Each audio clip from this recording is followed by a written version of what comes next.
ओम शांति।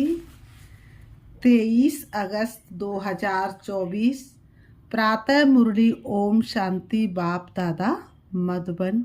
आज बाबा ने सुनाया, मीठे बच्चे, दुख हरता सुख करता बाप को याद करो तो तुम्हारे सब दुख दूर हो जाएंगे। अंत मति सो गति हो जाएगी। दुख हरता सुख करता बाप को याद करो तो तुम्हारे सब दुख दूर हो जाएंगे और अंत मति सो गति हो जाएगी। आज की मुरली से बाबा ने प्रश्न किया है, बाप ने तुम बच्चों को चलते फिरते याद में रहने का डायरेक्शन क्यों दिया है? बाप ने तुम बच्चों को चलते फिरते याद में रहने का डायरेक्शन क्यों दिया है? उत्तर में बाबा ने बताया, नंबर 1, क्योंकि याद से ही जन्म जन्मांतर के पापों का बोझा उतरेगा। नंबर 2, याद से ही आत्मा सतो प्रधान बनेगी। नंबर 3, अभी से याद में रहने का अभ्यास होगा तो अंत समय में एक बाप की याद में रह सकेंगे। अंत के लिए ही गायन है, अंत काल जो स्त्री सिमरे। नंबर 4, बाप को याद करने से 21 जन्मों का सुख सामने आ जाता है। बाप जैसी मीठी चीज दुनिया में कोई नहीं होती। बाप जैसी मीठी चीज दुनिया में कोई नहीं, इसलिए बाप डायरेक्शन देते हैं, बच्चे चलते फिरते मुझे ही याद करो। मीठे बच्चे चलते फिरते उठते बैठते सिर्फ मुझको याद करो और किसी को याद नहीं करो तो तुम जन्म जन्मांतर के पापों से मुक्त हो जाएंगे। ओम शांति। किसकी याद में बैठे हो? ये है प्यारे ते प्यारा संबंध, एक के साथ जो सबको सुख दुखों से छुड़ाने वाला है। बाप बच्चों को देखते तो सब पाप कटते जाते हैं। आत्मा सतो प्रधान तरफ जा रही है। दुख तो अथा है ना, गाते भी है दुख हरता सुख करता। अब बाप तुमको सच सच सब दुखों से छुड़ाने आए हैं। शिव बाबा सच सच में तुमको सब दुखों से छुड़ाने आए हैं। स्वर्ग में दुख का नाम निशान नहीं होता है। ऐसे बाप को याद करना बहुत जरूरी है। बाप का बच्चों के प्रति प्यार होता है ना, ऐसा कोई बाप नहीं होगा जिसका अपने बच्चे के प्रति प्यार ना हो। तो बाप का बच्चों के प्रति प्यार होता है ना, ये तो तुम जानते बाप का किन किन बच्चों पर प्यार है। बच्चों को समझाया है, अपने को आत्मा समझो, दे नहीं समझो। जो अच्छे रत्न है वह बाप को चलते फिरते याद करते हैं। जो अच्छे अच्छे रत्न है वह चलते फिरते बाप को याद करते। बाप को याद किए बिना रह नहीं सकते। ये भी क्यों कहते हैं? बाबा ने कहा, क्योंकि तुम्हारा जन्म जन्मांतर से पापों का घड़ा भरा हुआ है। कितने जन्मों से? 63 जन्मों से पापों का घड़ा भरा हुआ है, भरा पड़ा है। तो इस याद की यात्रा से ही तुम पाप आत्मा से पुण्य आत्मा बन जाएंगे। ये भी तुम बच्चे जानते हो कि ये पुराना तन है। दुख आत्मा को ही मिलता है। शरीर को चोट लगने से आत्मा को दुख फील होता है। आत्मा कहती मैं रोगी दुखी हूँ। ये है दुख की दुनिया, कहाँ भी जाओ दुख ही दुख है। सुख का तो नामो निशान नहीं। सुख धाम में तो दुख हो ना सके। दुख का नाम लिया तो गोया तुम दुख धाम में हो। सुख धाम में तो जरा भी दुख नहीं। समय भी बाकी थोड़ा है, इसमें पूरा पुरुषार्थ करना है।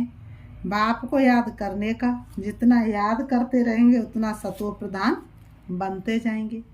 पुरुषार्थ करके अवस्था ऐसी जमानी है जो तुमको पिछाड़ी में सिवाय एक बाप के कुछ याद ना आए। एक गीत भी है ना, अंत काल जो स्त्री सिमरे। ये अंत काल है ना, पुरानी दुनिया दुखधाम का अंत है। अभी तुम सुखधाम में चलने का पुरुषार्थ करते हो। तुम शूद्र से ब्राह्मण बने हो, ये तो याद रहना चाहिए ना। शूद्र को है दुख, हम दुख से निकल फिर अब चोटी पर चढ़ रहे हैं। तो एक बाप को याद करना है। मोस्ट बिलवेड बाप है ना, एक बाप को याद करना, मोस्ट बिलीवेड बाप है ना, उनसे मीठी चीज कौन सी होती है। आत्मा उस परम पिता परमात्मा को ही याद करती है ना, सब आत्माओं का बाप है, उनसे मीठी से दुनिया में कोई चीज हो ना सके। इतने सब ढेर बच्चे हैं, कितने में याद आते होंगे, सेकंड में। अच्छा, सारे सृष्टि का चक्र कैसे फिरता है, वह भी तुम बच्चों की बुद्धि में अर्थ सहित है। जैसे कोई ड्रामा देखकर आते हैं, कोई पूछेंगे ड्रामा याद है, हाँ कहने से ही सारा बुद्धि में आ जाता है। ड्रामा कहने से ही सारा बुद्धि में आ जाता है। शुरू से लेकर अंत तक बाकी वह वर्णन करके सुनाने में तो समय लगेगा। बाबा ने कहा बुद्धि में तो 1 सेकंड में आ गया, लेकिन सारा याद करके वर्णन करके सुनाने में तो समय लगेगा ना। बाबा बेहद का बाबा है, उसको याद करने से ही बाबा ने कहा 21 जन्मों का सुख सामने आ जाता है। बाबा को याद करने से ही 21 जन्मों का सुख सामने आ जाता है।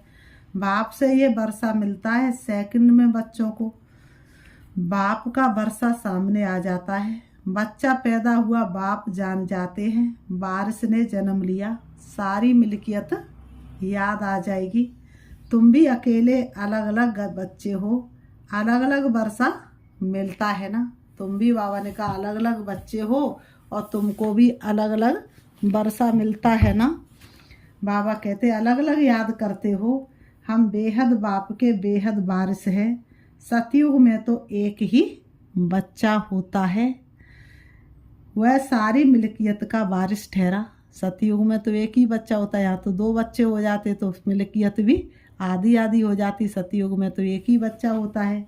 बच्चों को बाप मिला और विश्व का मालिक बना सेकंड में, देरी नहीं लगती। बाप कहते तुम अपने को आत्मा समझो, फीमेल मत समझो। आत्मा तो बच्चा है ना।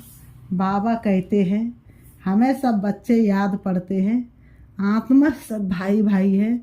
जो भी सब धर्म वाले आते हैं वह कहते हैं सब धर्म वाले भाई भाई हैं, परंतु समझते नहीं।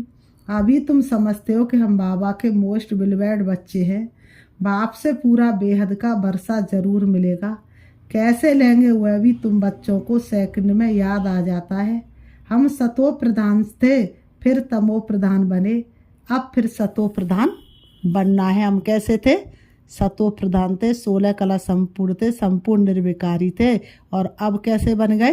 तमो प्रधान बन गए। तुम जानते बाबा से हमको स्वर्ग के सुखों का वर्षा लेना है। अब फिर से स्वर्ग के सुखों का वर्षा देने के लिए बाप सृष्टि पर आया है, तो फिर वर्षा लेना है। बाप कहते अपने को आत्मा समझो, देह तो विनाशी है, आत्मा ही शरीर छोड़कर चली जाती है, फिर जाकर दूसरा नया शरीर गर्भ में लेती है। पुतला जब तैयार होता है तब आत्मा उसमें प्रवेश करती है, परंतु वह तो है रावण के बस, विकारों के बस जेल में जाते हैं। लोग पाप कर्म करते हैं तभी तो जेल में जाते हैं। क्रोध आया और किसी का मर्डर किया तो जेल में चले जाते हैं। तो बाबा कहते वहाँ तो रावण होता ही नहीं। सतयुग त्रेता में तो रावण वाली कोई बात ही नहीं होती, वहाँ तो रावण होता ही नहीं। दुख की तो कोई बात ही नहीं। 5 विकार ही तो नरक का द्वार है। दुख देने वाले तो 5 विकारी है ना। सदगुण अवगुण के कारण कोई पत्थर है तो कोई हीरा है। तो बाबा ने कहा जब बूढ़े होते हैं तब मालूम पड़ता है। अभी ये शरीर छोड़ हम दूसरे शरीर में जाकर प्रवेश करेंगे, वहाँ अकाल मृत्यु नहीं होती है, अचानक शरीर नहीं छूटता है। आत्मा इतनी शक्तिशाली होती है जो आप ही एक शरीर छोड़ दूसरा धारण कर लेती है। तो बाबा ने कहा वहाँ तो डर की कोई बात नहीं रहती। यहाँ तो कितना डरते हैं, वहाँ निडर होते हैं। यहाँ तो मौत से कितना डरते हैं, घड़ी घड़ी मनुष्यों की मौत सामने खड़ी होती है, लेकिन सतयुग त्रेता में मौत का डर नहीं होता। बाप तुम बच्चों को अपार सुखों में ले जाते हैं। तुम्हारा प्यार हो बाबा सुखों का सार देता है। तो बाबा ने कहा अपार सुखों में ले जाते। सतयुग में अपार सुख है, कलयुग में अपार दुख है। कलयुग में दुखों की गिनती कोई कर न सके। कलयुग में कितने अपार दुख है, इसलिए इसे कहते ही है दुख धाम। बाप तो कोई तकलीफ नहीं देते हैं, भल ग्रस्त व्यवहार में रहो, बच्चों को संभालो, सिर्फ बाप को याद करो। गुरु गुसाई सबको छोड़ो, मैं तो सब गुरुओं से बड़ा हूँ ना, वह सब मेरी रचना है, सिवाय मेरे और कोई को पतित पावन नहीं कहेंगे। बाप के सिवाय इस दुनिया में कोई भी पतितों को पावन बनाने वाला नहीं हो सकता। बाप ही पतित पावन है, इसलिए पतित पावन कह करके उन्हें याद करते हैं। नहीं, देवताओं को भी नहीं कह सकते सिवाय मेरे। अभी तुम बच्चे गंगा को पतित पावनी कहेंगे? नहीं कहेंगे। ये पानी की नदियाँ तो सदैव बहती हैं, गंगा ब्रह्मपुत्रा आदि भी तो चली आती हैं, इनमें तो स्नान करते ही रहते हैं। बरसात पड़ती तो फ्लड आ जाती है, ये भी दुख हुआ ना, अथाह दुख है। बाढ़ में देखो कितने मनुष्य मर गए हैं। सतयुग में दुख की बात नहीं, जानवरों को भी दुख नहीं होता, यहाँ तो जानवर भी कितने दुखी होते हैं, उनकी भी अकाल मृत्यु नहीं होती। ये ड्रामा ही ऐसे बना हुआ है। भक्ति में गाते बाबा आप जब आएंगे तो हम आपके ही बनेंगे। आते तो है ना, दुख धाम के अंत और सुख धाम के आदि के बीच में ही आएंगे, परंतु ये किसको पता नहीं। सृष्टि की आयु कितनी होती है ये भी नहीं जानते। बाप कितना सहज करके बतलाते हैं। आगे तुम जानते थे क्या कि ये सृष्टि चक्र की आयु 5000 वर्ष है? बाप ने कहा वह तो लाखों वर्ष कह देते हैं। अभी बाप ने समझाया है 1250 वर्ष का हर युग होता है। स्वास्थ्य का में पूरे 4 भाग होते हैं, दिखाते हैं, जरा भी फर्क नहीं होता। विवेक भी कहता है एक्यूरेट हिसाब होना चाहिए। पूरी में भी चावल का हंडा चढ़ाते हैं तो पूरे 4 हिस्से आप ही हो जाते हैं। ऐसी युक्ति बनाई हुई है, वहाँ चावल बहुत खाते हैं। बाबा कहते जगन्नाथ कहो व श्रीनाथ कहो बात एक ही है, दोनों ही काले दिखाते हैं। बाबा कहते श्रीनाथ के मंदिर में घी के भंडार होते हैं, सब घी की तली हुई अच्छी अच्छी चीज़ें मिलती हैं। बाहर में दुकान लग जाते हैं, कितना भोग लगता होगा, सब यात्री जाकर दुकानदारों से लेते हैं। जगन्नाथ में फिर चावल ही चावल होते हैं, वह जगतनाथ वह श्रीनाथ सुख धाम और दुख धाम को दिखाते हैं। बाबा ने कहा दोनों में सुख धाम और दुख धाम को दिखाते हैं। श्रीनाथ सुख धाम था वह दुख धाम का, श्रीनाथ सुख धाम का था वह दुख धाम का था। काले तो इस समय बन गए हैं काम चिता पर चढ़कर। बाबा ने कहा काले तो इस समय बन गए किस पर चढ़कर? काम चिता पर चढ़कर। जगन्नाथ को सिर्फ चावल का भोग लगाते हैं, इनको गरीब उनको साहूकार दिखाते हैं। ज्ञान का सागर एक बाप ही है, भक्ति को कहा जाता अज्ञान, उनसे कुछ मिलता नहीं। वहाँ सिर्फ गुरु लोगों की आमदनी बहुत होती है। होशियार होगा उनसे कोई सीखेगा तो वह कहेंगे यह हमारा गुरु है। जो भी होशियार होगा और उनसे कोई सीखेगा तो उन्हीं को अपना क्या मानेगा? गुरु मानेगा ना, कि तुम तो मेरे गुरु हो। उसने हमको ये सिखाया है, उसी को गुरु कह करके नमन करना शुरू कर देते हैं। ये सब जिस्मानी है, जन्म लेने वाले। बाबा कहते हैं अभी तुम्हारे साथ कौन है? सोचो तुमको कौन मिला, अब कौन तुम्हारा साथी है? कदम कदम पर मदद तुम्हारी ये एहसास दिलाती है। बाबा कहते तुम्हारे साथ कौन है? विचित्र बाप। बाबा कहते वह कहते ये मेरा शरीर नहीं है, ये तुम्हारे से दादा का शरीर है जिसने पूरे 84 जन्म लिए हैं। इनके बहुत जन्मों के अंत में मैं इसमें प्रवेश होता हूँ, तुमको सुखधाम ले जाने।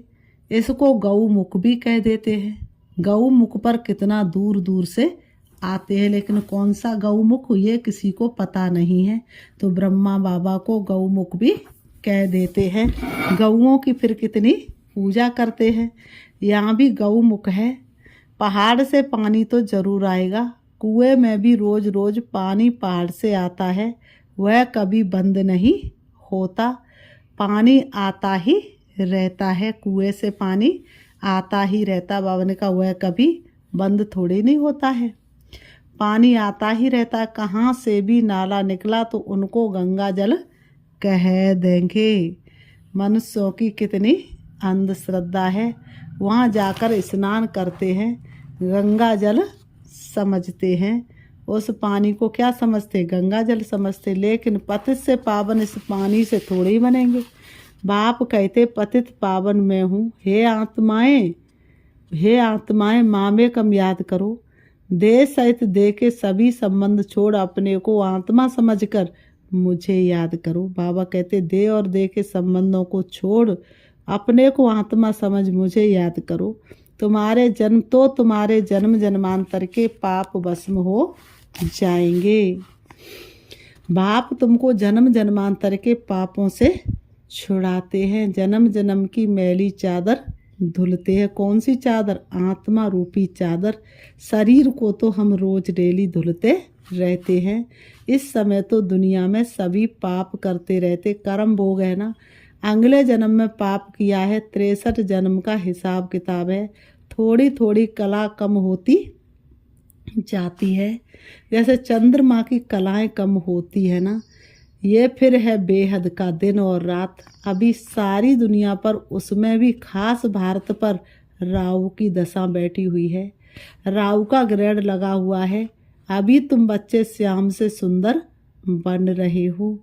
तुम्हारी आत्मा अभी कैसी थी, श्याम, अब कैसी बन रही है, सुंदर। इसलिए श्री कृष्ण को भी श्याम सुंदर कहते हैं। सचमुच काला बना देते हैं। काम चिता पर चढ़े हैं तो निशानी दिखा दी है, परंतु मनुष्यों की कुछ बुद्धि चलती नहीं है। एक सामरा दूसरा गोरा कर देते हैं। अभी तुम गोरा बनने का पुरुषार्थ कर रहे हो, सतो प्रधान बनने का पुरुषार्थ करेंगे तब तो बनेंगे ना। इसमें तकलीफ की तो कोई बात नहीं। ये ज्ञान अभी तुम सुनते हो, फिर प्रायः लोप हो जाता है। बल गीता पढ़कर सुनाएंगे, परंतु ये ज्ञान तो सुना न सके।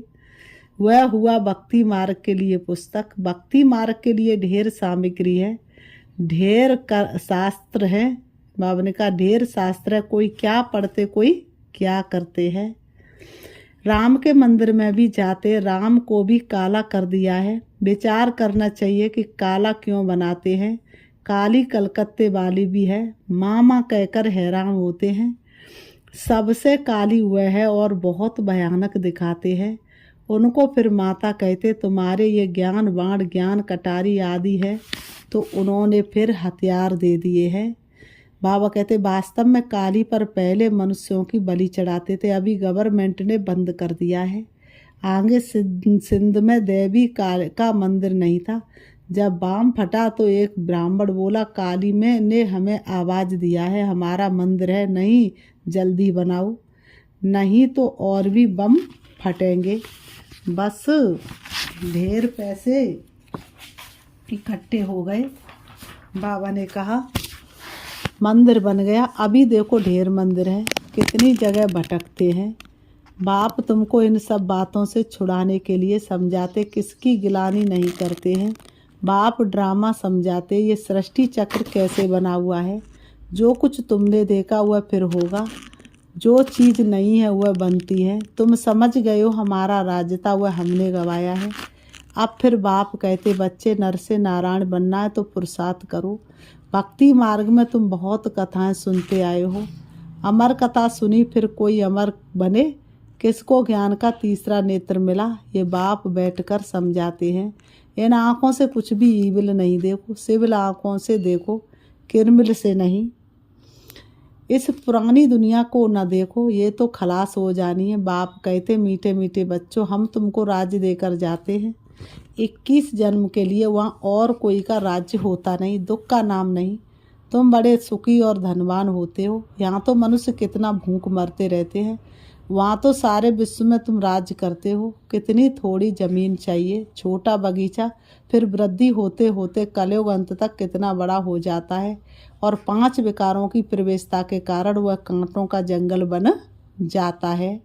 बाप कहते काम महाशत्रु है, इनसे बाबा ने कहा काम महाशत्रु है, इनसे तुम आदि मद्दंत दुख पाते हो। ज्ञान और भक्ति को भी अब तुमने समझा है, विनाश सामने खड़ा है।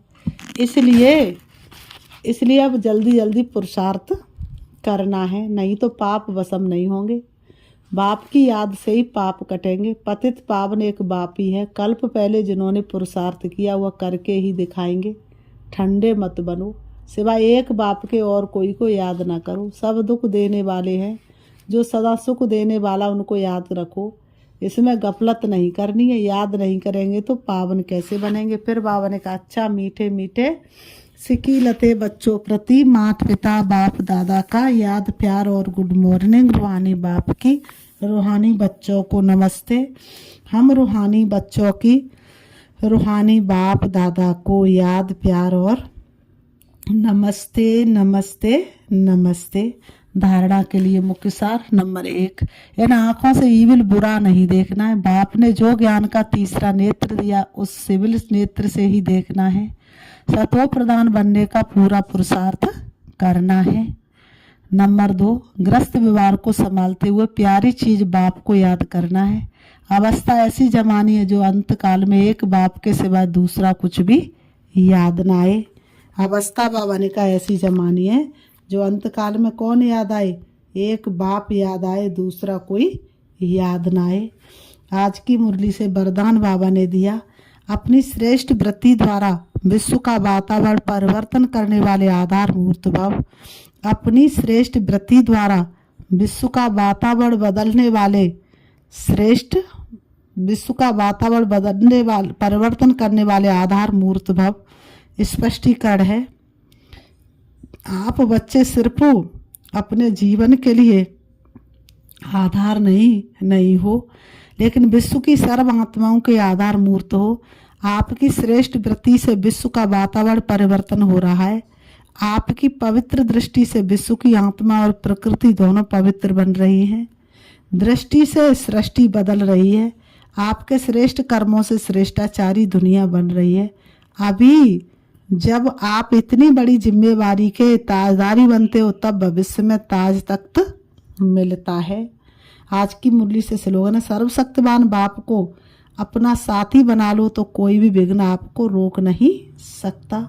सर्वशक्तिमान बाप को अपना साथी बना लो तो कोई भी विघ्न आपको रोक नहीं सकता। अच्छा, ओम शांति। अभी हम बाबा को याद करते हैं, देखेंगे अपने आप को। मैं सर्वशक्तिमान बाप की संतान, मास्टर सर्वशक्तिमान हूँ। मेरे अंदर सातों गुण भरपूर है। मैं अष्ट शक्तियों से संपन्न हूँ।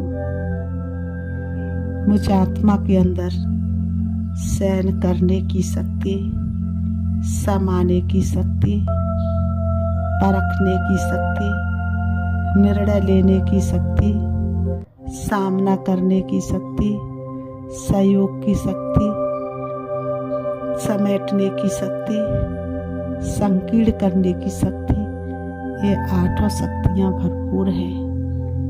मैं आत्मा आठों शक्तियों से और सातों गुणों से भरपूर हूँ, क्योंकि मैं सागर पिता परमात्मा की संतान हूँ।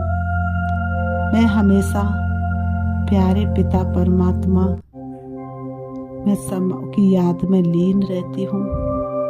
वो मेरे सामने है, मैं उनके सामने हूँ। उनका वरदानी हाथ हमेशा मेरे सिर पर होता है और वो मुझे हमेशा वरदानों से भरपूर करते रहते हैं। इसलिए मैं पद्मा पदम भाग्यशाली आत्मा हूँ। मेरे जैसा भाग्यशाली तो दुनिया में कोई हो नहीं सकता। स्वयं भाग्य विधाता ने भाग्य की कलम मेरे हाथ में दी है। इससे ऊंचा भाग्य और क्या हो सकता है। मैं किन शब्दों में बाप का आपका धन्यवाद करूं। मन गुनगुनाता है, प्रभु तुम्हारे गुण गाता है। तुमने हमें क्या से क्या बना दिया, कितना ऊंचा बना दिया। प्यारे बाबा ने हमको तपस्वी मूर्त बना दिया और अपने ही जैसा हमको खूबसूरत बना दिया। बाबा ने हमें कितना ऊंचा बनाया है, कितना ऊंचा ज्ञान दे करके हमें क्या से क्या बना दिया। बुराइयों से मुक्त कर दिया, सर्व गुणों से संपन्न कर दिया। इससे ज्यादा भाग्य भला और क्या हो सकता है। मैं अपने भाग्य की किन शब्दों में सराहना करूं। हम तो चरणों की धूल मांगते थे, बाबा ने मस्तक की मणि और नैनों का नीर बना दिया। अच्छा, ओम शांति, ओम शांति, ओम शांति।